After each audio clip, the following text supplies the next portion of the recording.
Assalamualaikum warahmatullahi wabarakatuh.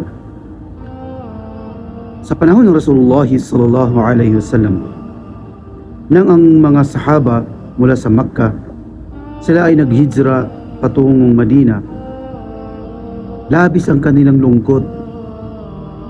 Nalulungkot sila sapagkat hindi na sila nakakapagsagawa ng umrah sa panahon na yun, sapagkat malayo na po ang kanilang lalakbayin. Gayon din at saka napakapanganib, sapagkat sa panahon na yun ay tinutugis nila ang mga Muslim ng mga musyrik sa Makkah, mga Quraysh. Subalit ang Rasulullah sallallahu alaihi wasallam ay binigyan sila ng pag-asa upang maibsan ang kanilang kalungkutan sa dahilan nga na hindi na sila nakakapagsagawa ng umrah. Kaya ang ginawa ng Rasulullah sallallahu alaihi wasallam ay tumayo sila o nagpatayo siya ng pinakaunang masjid sa Madina. Ito yung tinatawag na Masjidul Quba.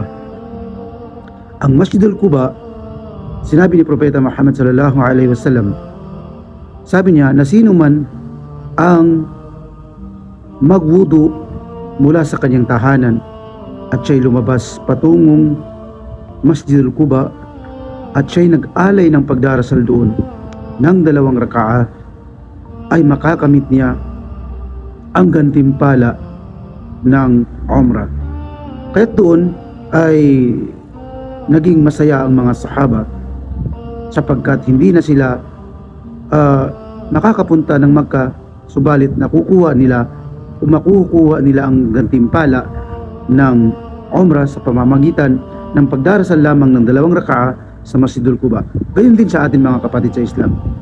Mayroong ilan sa atin na mga kapatiran na sila'y walang kakayahan na pumunta ng Makkah, walang pinansyal, malayo sila, nasa iba't ibang lupalop ng mundo, walang kakayahan pinansyal na pumunta ng Makkah. Sila nalulungkot sapagkat batid natin, tayo ngayon ay nasa buwan ng Ramadan, na ang gantimpala ng pag-umrah sa buwan ng Ramadan ay katulad ng gantimpalang para kang nag-hajj na kasama ang Rasulullah sallallahu alaihi wasallam. Subalit wag po tayong malungkot.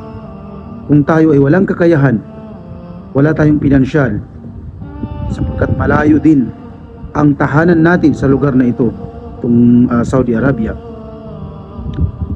Mayroon din pong hadith na itinuro sa atin ng mahal na Propeta Muhammad sallallahu alaihi wasallam na kanyang sinabi na sino man ang magdarasal ng Salatul Fajr, pagkaraan siya ay naupo, nananatili sa kanyang upuan at inaalala niya, nagzikir siya, binigkas niya yung mga adkar, inalala niya ang Allah subhanahu wa ta'ala hanggat sa sumikat ang araw.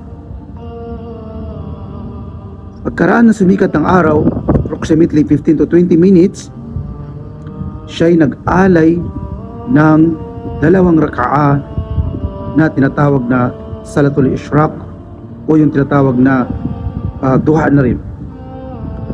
Nag-alay siya ng 2 rakaat na 2 pagdarasal na sunnah. Dito ay sinabi ni Propeta Muhammad sallallahu alaihi wasallam ay makakamit niya ang gantimpala ng hajj at umrah ng kumpleto. Allahu Akbar. 3 ulit ito inulit ni Propeta Muhammad sallallahu alaihi wasallam. Kahit mga kapatid sa pananampalataya, huwag tayong malungkot.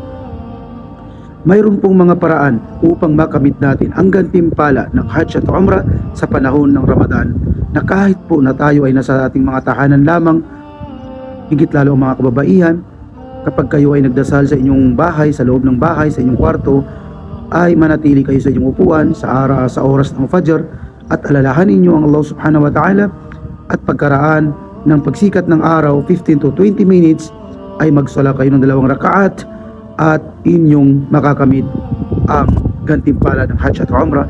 Gayon din naman sa mga kalalakihan, kapag tayo ay nasa masjid, manatili tayong nakaupo hanggat sa sumikat ng araw. Pagkatapos ng pagdarasal ng Fajr at tayo ay mag-alay ng 2 raka'a, at inshallah subhanahu wa ta'ala ay ating makakamit ang gantimpala ng Hajj at Umrah kahit na tayo ay nasa ating mga lugar lamang. Wallahu ta'ala a'lam wa sallallahu ala nabina Muhammad wa ala alihi wa sahbihi ajma'in. Wassalamu alaikum warahmatullahi wabarakatuh.